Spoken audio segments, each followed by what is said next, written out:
जी हाँ, टीपू सुल्तान के नाम पर दक्षिण की राजनीति गर्माती हुई दिख रही है। नमस्कार, मैं हूं आपके साथ निधि वासंदानी और मेरे साथ मेरे सहयोगी रवि मिश्रा भी मौजूद है। आज हम बात करेंगे और बड़ी चर्चा करेंगे कि क्या 2024 के लिए दक्षिण में एक बार फिर से टीपू सुल्तान का नाम जो सुलग रहा है, बीजेपी और कांग्रेस आमने सामने नजर आती हुई दिख रही है। बिल्कुल, और जब जब चुनाव नजदीक आते हैं तब तब देश में टीपू सुल्तान के नाम पर बवाल हो जाता है। 2024 से पहले एक बार फिर टीपू सुल्तान के नाम पर सियासी हवा तैयार करने की तैयारी की जा रही है। जी हाँ, दक्षिण से फिर मैसूर के सुल्तान टीपू को लेकर विवाद की लहर उठी है, जो लोकसभा चुनाव से पहले बड़ा सियासी मुद्दा हो सकता है।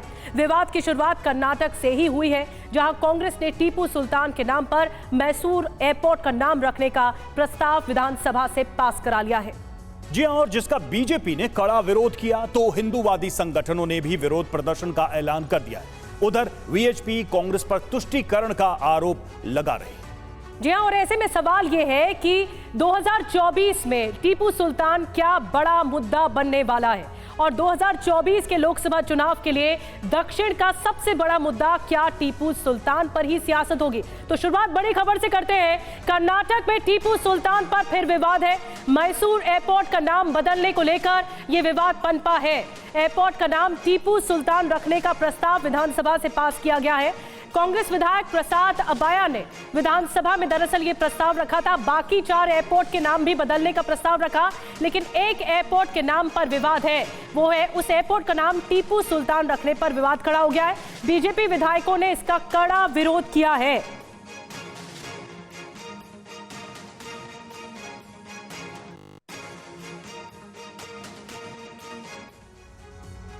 जी तो कर्नाटक में टीपू सुल्तान पर संग्राम एक बार फिर से नजर आ रहा है, दिखाई दे रहा है। क्या है पूरा विवाद, क्या है पूरा मामला, जल्दी से इसको समझते हैं। विवाद क्या है? देखिए, टीपू सुल्तान के नाम पर यह विवाद शुरू हुआ है और मैसूर एयरपोर्ट का नाम बदलने का प्रस्ताव आया था। कांग्रेस की टीपू सुल्तान के नाम पर रखने की मांग है। जी और कांग्रेस एमएलए अबाया ने टीपू सुल्तान को देशभक्त बताया है और विधानसभा में बताया गया। बीजेपी ने कांग्रेस के प्रस्ताव का विरोध किया है, कड़े स्वर में इसका विरोध किया गया। तो विवाद कहां से शुरू हुआ आपको बताते हैं, लेकिन ये विवाद पुराना नहीं है रवि। टीपू सुल्तान को लेकर पहले भी कर्नाटक और महाराष्ट्र में विवाद हुआ है। बिल्कुल, और देखिए किस तरीके से इस पूरे मामले ने एक बार फिर तूल पकड़ लिया। टीपू सुल्तान के जन्म दिवस को मनाने को लेकर सबसे पहले कर्नाटक में विवाद देखा गया था। अब जल्दी से उन एयरपोर्ट्स की बात कर लेते हैं जिनके नाम बदलने का प्रस्ताव सामने आया है। तो उधर एयरपोर्ट्स के नाम में पहला एयरपोर्ट है हुबली, और इसमें प्रस्ताव क्या है? नाम क्रांतिवीरा संगोल्ली हो, यह प्रस्ताव में है। बेलगावी के लिए भी प्रस्ताव आया, नाम कित्तूर रानी चेन्नम्मा हो, यह प्रस्ताव में कहा गया है। और शिमोगा को लेकर भी है, नाम राष्ट्रकवि केवी पुटुप्पा हो, ये प्रस्ताव में कहा गया है। और विजयपुरा को लेकर भी नाम हो जगज्योति बसवेश्वर हो। लेकिन सबसे बड़ा विवाद मंदकली एयरपोर्ट को लेकर है। मंदकली एयरपोर्ट का नाम टीपू सुल्तान रखने का प्रस्ताव दिया गया है। हमारे साथ खास मेहमानों का एक पैनल इस वक्त जुड़ा हुआ है। प्रशांत जी एस प्रवक्ता हमारे साथ जुड़ चुके हैं बीजेपी की ओर से। दानिश कुरैशी साहब हमारे साथ जुड़ रहे हैं, एआईएमआईएम के नेता। अवनीजेश अवस्थी साहब हमारे साथ जुड़ रहे हैं, राजनीतिक विश्लेषक के तौर पर। तो सबसे पहले मैं जाना चाहूंगी प्रशांत जी के पास, प्रशांत जी एस जो कि बीजेपी के प्रवक्ता है। प्रशांत जी, आप किस तरह से विरोध कर रहे हैं, क्योंकि ये प्रस्ताव विधानसभा में रखा गया है, बाकी भी 4-5 एयरपोर्ट है जिनका नाम बदलने की कवायद हो रही है, लेकिन इस प्रस्ताव में एक एयरपोर्ट पर विवाद है जो आपको पसंद नहीं है, बीजेपी की ओर से आवाज उठाई जा रही है। निधि जी, पहला बात ये मानना है कि जो कांग्रेस की ये टीपू सुल्तान को नाम लेके इतना तमाशा कर रहा है, ये इसीलिए कर रहा है जो अभी लोगों का समस्या से डाइवर्ट करने के लिए। क्योंकि अभी कांग्रेस इधर 6 महीना हो गया कर्नाटक में पावर में आके, उसके बाद क्या क्या हुआ है? कैश फॉर ट्रांसफर स्कैम, मतलब सिद्धरामैया जी का बेटा सब लोगों को पोस्टिंग दे रखा था पैसा लेके। फिर कांग्रेस का कॉन्ट्रैक्टर के घर पे 50 करोड़ रुपए कैश मिला था। उसके बाद कावेरी का डिस्प्यूट हो रहा था। इसके बीच में जो कर्नाटक सरकार ने तुष्टीकरण का राजनीति करके आई है कांग्रेस इतना साल से, उसको छुपाने के लिए अभी जो उसका गारंटी रेवड़िया बांटी थी ना, उसके हिसाब से खजाना खाली हो चुका है कर्नाटक में। कर्नाटक का खजाने में पैसा नहीं है, क्योंकि कर्नाटक राज्योत्सव में 3,000-5,000 रुपए का जी एक घोषित किया हुआ था वो चेक भी बाउंस हो चुका है तो कांग्रेस में। आप ये कह रहे हैं कि इसलिए ध्यान ये भटकाने डाइवर्ट के करने लिए और तुष्टीकरण राजकारण करने आप के लिए कह रहे हैं कांग्रेस कि ऐसे करती विषयों आ रही को है। डाइवर्ट करने के लिए इन प्रस्तावों में टीपू सुल्तान के नाम का भी जिक्र किया गया। दानिश कुरैशी, आप इस पे क्या कहेंगे? टीपू सुल्तान का नाम, मतलब 4 एयरपोर्ट्स के प्रस्ताव थे, उसमें एक एयरपोर्ट को और जोड़ा गया टीपू सुल्तान के नाम से, और बीजेपी सीधे तौर पे कह रही है कि विषय को भटकाने के लिए, असल मुद्दों को भटकाने के लिए सब कुछ किया गया, राजनीति को डाइवर्ट करने के लिए किया गया। देखिए, मुझे लगता है कि ये जो पूरी राजनीति भारतीय जनता पार्टी और उसकी भगेनी संस्थाओं की है, वो बिल्कुल खुले तौर पर अपने उफान पर है। रह गई बात कि वो लोग जो ब्रिटिशरों के मुखबिर थे, ब्रिटिशरों के पगारदार थे, वो आज टीपू सुल्तान जैसी शख्सियत के ऊपर लांछन लगाने की कोशिश कर रहे हैं। और मुझे लगता है कि देश इन बातों से वाकिफ है। इतना महिलाओं के ऊपर अत्याचार किया है, मेलुकोटे में दिवाली भी नहीं बनाते। देखिए, इंटरप्ट मत करिए। आप बोल रहे थे मैं खामोश था, आप बोल रहे थे मैं खामोश था, आप सुनिए तो। आप क्यों आप जो बोल रहे गलत बोल रहे, तो आप क्यों पगारदार के नाम पर इतना प्रशांत जी, आपको हम अवसर देंगे। प्रशांत जी, आपको अवसर देंगे। पहले दानिश से सुन लेते हैं उनका क्या कहना है। आप अंग्रेजों की उस पे मुलाजिमत पे तनख्वाह पाने वालों पर क्यों इतना वो कर रहे हैं? आपको क्या परेशानी है? आपको आया था क्या कुछ ब्रिटिशरों से? आया है तो बता दीजिए। जिनको आया है उन्हीं के पेट में दर्द है, और मुझे लगता है कि कहीं ना कहीं उसकी विरासत चलाने के लिए जो लोग लगे हुए हैं, आज तक आप देख लीजिए, आज तक आपको तमाम वो चीजें, आपको आजादी के सन 47 से लेके ब्रिटिशर रूल की एक भी मुखालिफत आपको नहीं मिलेगी। आपको याद आ जाएंगे मुगल, याद आ जाएंगे मुसलमान, याद आ जाएंगे मंदिर, याद आ जाएंगे। दानिश कुरैशी साहब, दानिश कुरैशी साहब, इस बात का भी तो आप जवाब देंगे। मुझे एक रीजनेबल या एक रीजनिंग वाला पॉइंट बताइए कि टीपू सुल्तान नाम क्यों होना चाहिए एयरपोर्ट का? आप ये बताइए। नहीं होना चाहिए, नहीं क्यों नहीं होना चाहिए? मुझे एक बात बताइए कि एक सरकार है वहां पर, हालांकि मैं तो उनका पक्षधर नहीं हूं, वो कांग्रेस अपना जवाब देगी, लेकिन सवाल ये है कि संवैधानिक तौर पर जहां पर सरकार बनी है, उसका ये हुकूक है। आप किस आधार पर वो विरोध? ठीक है, हम आपकी बात समझ गया। अब निजेश जी, अब सवाल यही है कि विवाद की जरूरत क्या है? शहरों के नाम बदलते हैं, पथ के नाम बदलते हैं, सड़कों के नाम बदलते हैं, और लोकतांत्रिक तरीके से बदलते हैं, एयरपोर्ट्स के भी नाम बदलते हैं, फिर विवाद क्यों? रवि जी, एक बात बड़ी साफ सी है निधि जी, कि आप मैसूर एयरपोर्ट का नाम जो है आप टीपू सुल्तान एयरपोर्ट रख लीजिए, मुझे कोई दिक्कत नहीं है, लेकिन उसमें हिस्ट्री बताइए आप लिख करके कि जब अंग्रेज़ और फ्रेंच आपस में लड़ रहे थे, 2 विदेशी लोग, तो अंग्रेज़ों से बचने के लिए टीपू सुल्तान ने फ्रेंच का साथ लिया। आपस की लड़ाई में उसने 2 में से 1 का लिया, अंग्रेज़ों के नहीं तो फ्रेंच के गुलाम होते हैं, पहली बात। दूसरी बात, बड़ा बड़ा एयरपोर्ट में लिखना चाहिए कि टीपू सुल्तान इसलिए रखा गया क्योंकि उसने लाखों हिंदुओं का धर्म परिवर्तन कराया था, जिसका उसने स्वयं स्वीकार किया है। इसलिए हमने टीपू सुल्तान का नाम रखा है कि आज तक मैसूर के कर्नाटक के कुछ गाँव में दिवाली नहीं मनाई जाती क्योंकि कत्लेआम हुआ था। इसलिए टीपू सुल्तान नाम रखा गया है कि उसने इतने लोगों का, इतने हिंदुओं का कत्लेआम करके अपने आप को गाजी और अपने आप को काफिरों को मारने वाला बताया था। इसलिए इतना महत्वपूर्ण काम करने वाला व्यक्ति जो है, उसका नाम मैसूर एयरपोर्ट पर रखा जाना चाहिए। ये पूरी हिस्ट्री जो आप रखते हैं ना किसी के नाम से कोई चीज़, तो वहाँ पे पूरी हिस्ट्री भी होती है, और ये सारे ऐतिहासिक तथ्य हैं।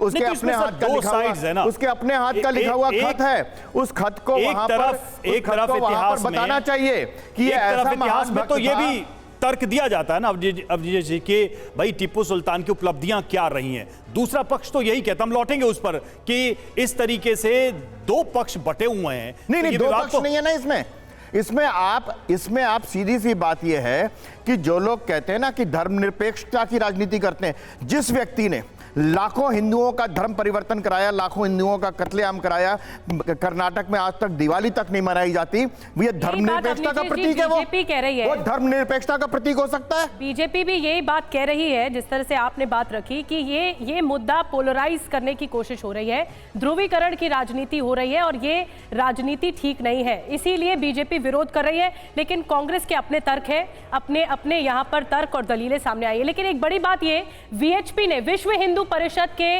अंतर्राष्ट्रीय अध्यक्ष आलोक कुमार ने बयान दिया है। उनकी तरफ से क्या कहा गया आपको सुनवाते हैं। कांग्रेस तुष्टीकरण की राजनीति कर रही है, ये कहा आलोक कुमार ने। टीपू सुल्तान के नाम पर भड़काने की कोशिश हो रही है। फैसले का वीएचपी विरोध करेगी, ये आलोक कुमार ने कहा है।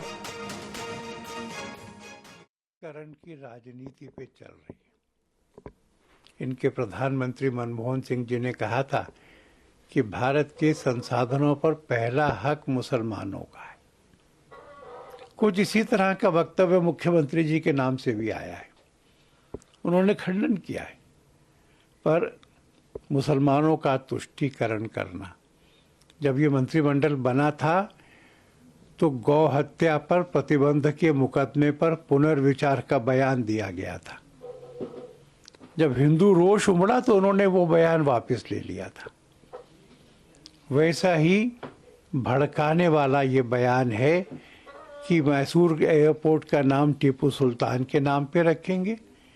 ऐसे किसी भी प्रयत्न का विश्व हिंदू परिषद पुरजोर विरोध करेगी। तो वीएचपी की तरफ से बयान जारी किया गया। और देखिए, टीपू सुल्तान पर बीजेपी का विरोध क्यों है, एक बार से इसको भी समझने की कोशिश करते। इसकी जो वजह हैं, वजह नंबर 1, पहला कारण टीपू सुल्तान के विरोध से ध्रुवीकरण की गुंजाइश है। नंबर 2, दूसरा कारण दक्षिण में अपनी इकलौती जमीन मजबूत रखने की कोशिश है। वजह नंबर 3, कर्नाटक में 2019 का प्रदर्शन दोहराने की भी रणनीति हो सकती है। वजह नंबर 4, तमिलनाडु और केरल में भी आधार बढ़ाने की कोशिश हो सकती है इस विरोध के माध्यम से। यह भी एक राजनीतिक आकलन किया जा रहा है। जी हां, लेकिन सियासत जो है वो गर्माती हुई दिख रही है और 2024 का चुनाव टीपू सुल्तान पर विवाद पनप गया है और ये विवाद बहुत ज्यादा गहरा सकता है। कुछ और डिटेल में आपको जानकारी देते हैं। कांग्रेस और बीजेपी आमने सामने है।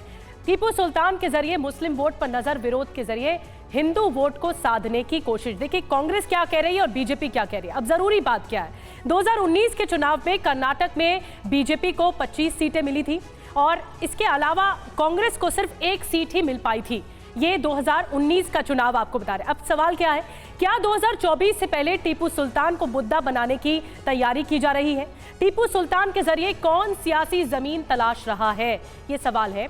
क्या टीपू सुल्तान के मुद्दे से कांग्रेस को फायदे की उम्मीद दिख रही है और क्या विरोध के जरिए बीजेपी कर्नाटक में 2019 दोहराना चाहती है कि अगर वो विरोध करेगी तो क्या 2019 जैसे नतीजे बीजेपी एक्सपेक्ट कर रही है या उम्मीद कर बैठी है? दानिश कुरैशी साहब, क्या टीपू सुल्तान के बहाने 2024 की राजनीति को आगे बढ़ाने की कोशिश हो रही है कांग्रेस की तरफ से भी और शायद आपकी तरफ से भी, जो आप समर्थन कर रहे हैं इस बात का? देखिए, हम लोग जो समर्थन कर रहे हैं उसके पीछे हमारी सोच है और हम उसमें कोई राजनीति नहीं कर रहे। टीपू सुल्तान के मामले को लेकर के बात की जाए, लेकिन जहां तक कांग्रेस की बात है, बीजेपी की तो अपने पोलराइजेशन की पॉलिटिक्स है, वो सारी दुनिया के सामने। लेकिन कांग्रेस भी जो सिर्फ राजनीतिक मुद्दों को और चुनावी मुद्दों को भुनाने की कोशिश कर रही है, तो मुझे लगता है कि ये न सिर्फ देश के इतने बड़े नेता का अपमान है जिसने देश की जंग आजादी में भाग लिया, बल्कि सिर्फ अपनी राजनीति के लिए एक वर्ग को वो करने के लिए, अप्रिशिएट करने के लिए, मुझे लगता है कि सिर्फ चुनाव के पूरता नहीं होना चाहिए। चुनाव के अलावा भी जो जितने भी महानुभाव हैं इस हिंदुस्तान की जंग आजादी की तारीख में, उन तमाम लोगों को जो आज तक उनको जगह नहीं दी गई है, उनको जगह देने की जरूरत है। हमारी ये मांग है। प्रशांत जी कुछ रिएक्ट करना चाहेंगे इस पे? बीजेपी पे भी यही कहा जा रहा है कि 2024 के लिए ये सब ग्राउंड है। आपको पता है कि कर्नाटक में टीपू सुल्तान को लेकर पहले भी 2015 से ही विवाद था और इसको गाहे बगाहे चुनाव में, इलेक्शन में लाया गया। क्या फिर से इसको इलेक्शन में ड्रॉ करने की कोशिश की जाएगी आप लोगों की तरफ से? नहीं, कांग्रेस 70 साल से यही करके आ रही है, तुष्टीकरण का राजनीति करके। जो टिप्पू सुल्तान जैसा मथांध को लेके आके क्रूरी जो इतना महिलाओं के ऊपर अत्याचार किया था उधर मेलकोटे में, अभी भी दिवाली नहीं बनाते। किसी लिए वो मानते हैं कि उस दिन उसके साथ क्या हुआ था, दिवाली नहीं बना सकते करके। मतलब 250 साल हो गए, उधर दिवाली नहीं बन रहा है। क्यों? टिप्पू सुल्तान जो किया था वो अभी भी मेलकोटे के लोगों को याद है। उसको पूर्वज के साथ क्या हुआ करके उसको दुख है, क्या हुआ था करके। ऐसा मथांध को लेके कांग्रेस ने अभी चुनाव का मुद्दा में लेके आ गया। क्यों? प्रशांत जी, लेकिन इसे राजनीतिक परिदृश्य के तौर पर देखा जा रहा है। बीजेपी ये डेवलपमेंट कुछ नहीं कर रहा है। कांग्रेस आने के बाद 1 किलोमीटर का भी रोड नहीं बनाया कर्नाटक में। सिर्फ जो भी पैसा था, एक और बात है, 11,000 करोड़ जो SC ST के लिए था, उसको हटा के माइनॉरिटीज को देने का सोच रहा था कांग्रेस। क्यों? SC ST का फंड लेके सिद्धरामैया ने घोषित किया कि 10,000 मैं सिर्फ माइनॉरिटी को देता हूं। क्यों? SC ST को देना, उसका फंड था 11,000 करोड़, वो छोटा सा मामला नहीं है। जो ठीक है भी प्रशांत जी, आपने अपनी बात रखी। अवनीश जी, जो प्रशांत जी के जरिए एक सवाल उठता है कि कर्नाटक में जो समुदाय या पंथ राजनीति होती है, जिसमें वोकालिगा एक समुदाय है जो बहुत बहुत ज्यादा प्रभावी है, वो विरोध करता आ रहा है टीपू सुल्तान के समर्थकों को, और ये विवाद पुराना है। 2016 में भी इसी तरह से देखने को मिला था, न सिर्फ कर्नाटक में बल्कि महाराष्ट्र में भी। तो आप क्या कहेंगे कि ये राजनीति और बढ़ाएगा? निधि जी, एक बात मैं आपसे जानना चाहता हूं।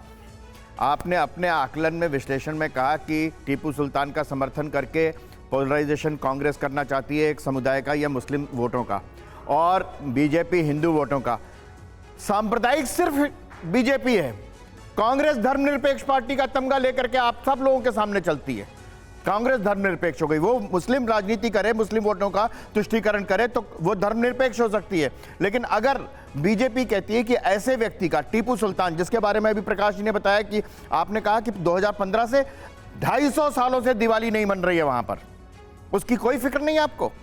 जो अपने हाथ का लिखा हुआ खत है, उसका पत्र है कि मैंने 1 लाख लोगों का कत्लेआम किया है, उनका धर्म परिवर्तन किया है, मैंने उनको मुस्लिम बना दिया है, उसका कोई मतलब नहीं है। लिखवाइए ना, मैं तो कहता हूं सिर्फ मैसूर के नहीं, हर एयरपोर्ट पे लिखवाइए टीपू सुल्तान के बारे में, हर जगह लिखवाइए कि ये टीपू सुल्तान था और हमारा ये आदर्श है, बहुत अच्छा काम किया था इसने, इतने लोगों का कत्लेआम किया था। लिखवाइए ना, हर एयरपोर्ट, हर रेलवे स्टेशन पर लिखवाइए। ये मैं तो करने को राजी हूं, मैं तो इस बात को।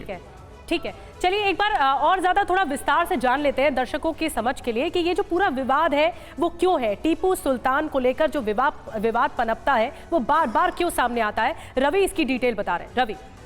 बिल्कुल निधि, ये समझना जरूरी होगा कि जब भी टीपू सुल्तान को लेकर एक राजनीतिक बहस होती है तो ये विवाद बढ़ता ही चला जाता है, खासकर कर्नाटक, महाराष्ट्र और केंद्र की भी राजनीति में भी हमने देखा है। तो देखिए विवाद क्या है, जल्दी से इसको समझते हैं। एक तरफ तो समर्थन में दावे हैं और दूसरी तरफ जो है विरोध में दावे हैं। समर्थन में जो दावे हैं उसको पहले देखते हैं, देशभक्त बताया जाता है। वहीं दूसरी तरफ विरोध में यह कहा जाता है कि असहिष्णु और निरंकुश शासक टीपू सुल्तान, और दूसरी तरफ समर्थन में यह कहा जाता है कि अंग्रेजों के खिलाफ लड़ाई लड़ी टीपू सुल्तान ने, दूसरे धर्मों के धार्मिक स्थान तोड़वाए, ये विरोध में कहा जाता है। अब निजेश जी भी यही आर्गुमेंट दे रहे थे।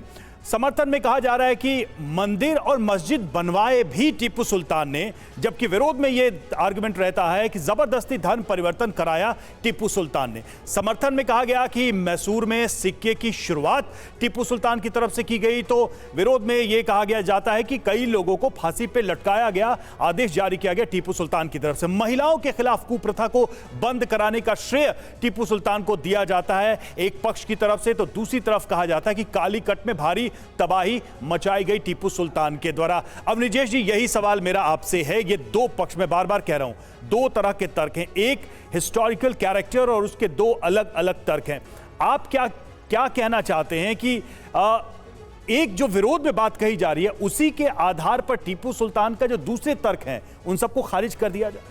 आप एक बात बताइए रवि जी कि जिसने आपने बताया, और ये सब ऐतिहासिक तथ्य हैं, ये सिर्फ माइथोलॉजी नहीं, 250 साल पहले, 300 साल पहले की सारी कहानी है ये, जिसके सारे पत्र, खत, उसके डिटेल्स उपलब्ध हैं।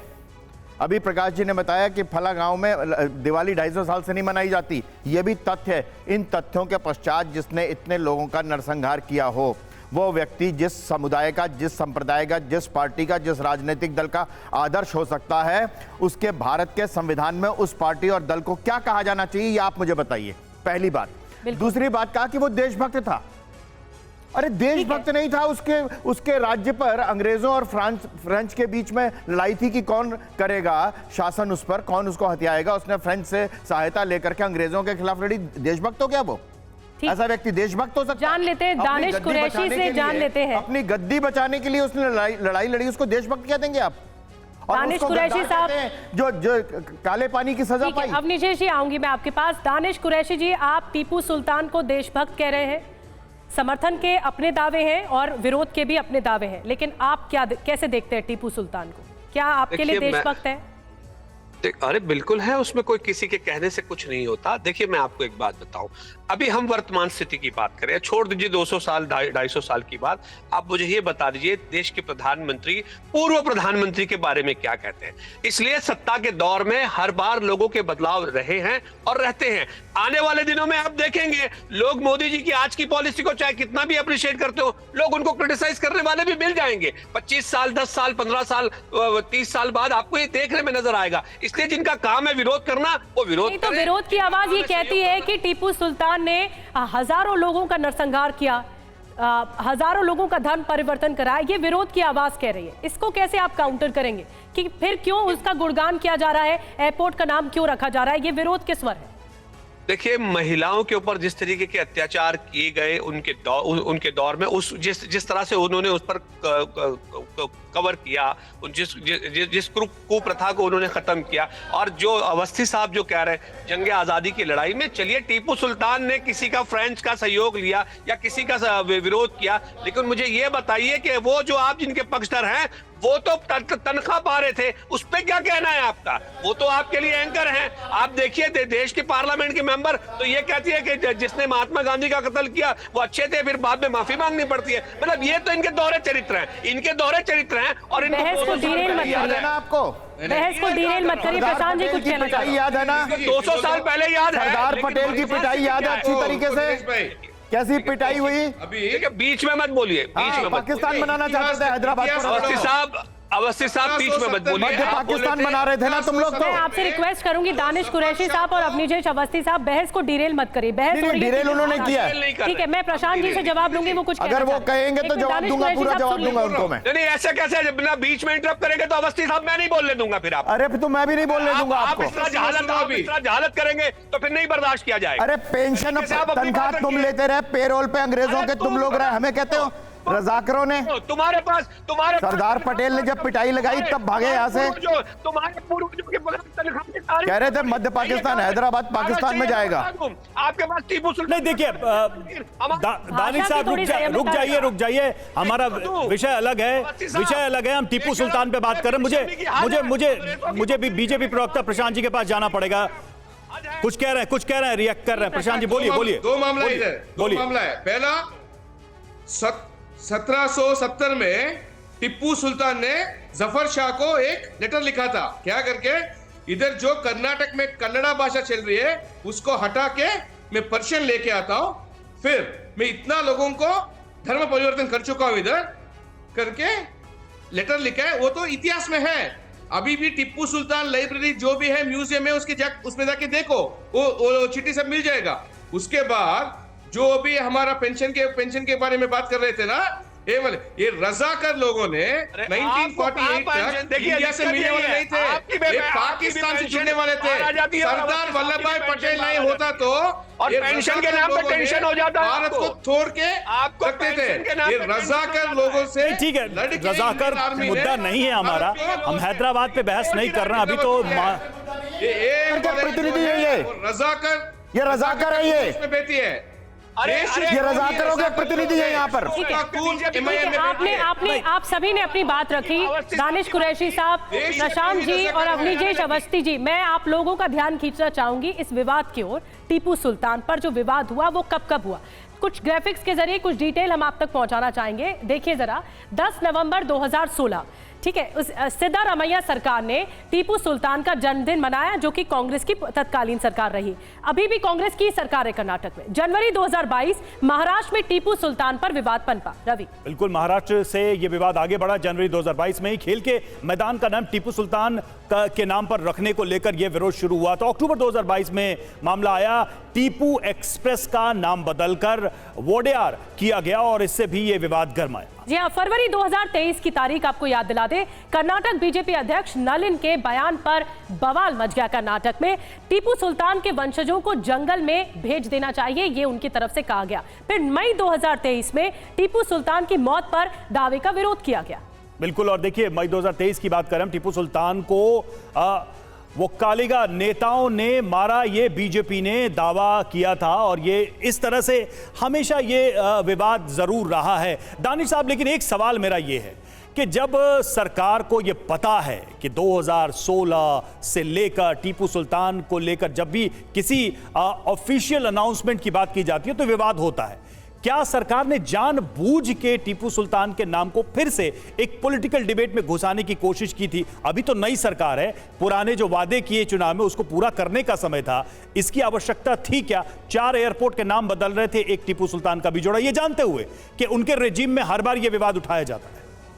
दानिश साहब, अगर रजीम की बात की जाए तो भारतीय जनता पार्टी का उत्तर प्रदेश का रजीम आप देख लीजिए, वहां पे कानून व्यवस्था की क्या बात है, लेकिन रोज सुबह सवेरे हर एक रोज नया नाम खड़ा कर देते हैं। आज इस शहर का नाम, आज उस गली का नाम, आज इस नुक्कड़ का नाम, आज इस चप्पल का नाम। तो कहने का मतलब यह है कि भारतीय जनता पार्टी करे तो मतलब पुण्य है, और बाकी मैं इसलिए कह रहा हूं कि कर्नाटक में टीपू सुल्तान को लेकर विवाद काफी पुराना है और कांग्रेस की सरकार जब आई है तब यह विवाद उभारा गया है। मेरा यह सवाल, विवाद देखिए, विवाद कोई है ही नहीं, ये सारा विवाद भारतीय जनता पार्टी और उसकी भगिनी संस्था जो हैं उनका है। दानिश कुरैशी साहब, दानिश भाई, किसी ऐसा भी नहीं हो सकता है। किसी भी आप एयरपोर्ट का भारत नाम इतिहास बदलने में कोई आपत्ति नहीं हो हजारों साल का सकती। है।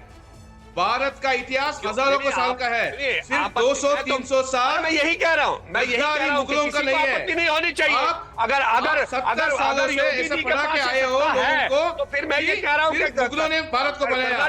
भारत का इतिहास हजारों साल नहीं, ठीक है। बताइए ना। तो इसीलिए दानिश साहब, प्रशांत जी को सुन लेते हैं, आपको हमने मौका दिया। Prashant ji continue please.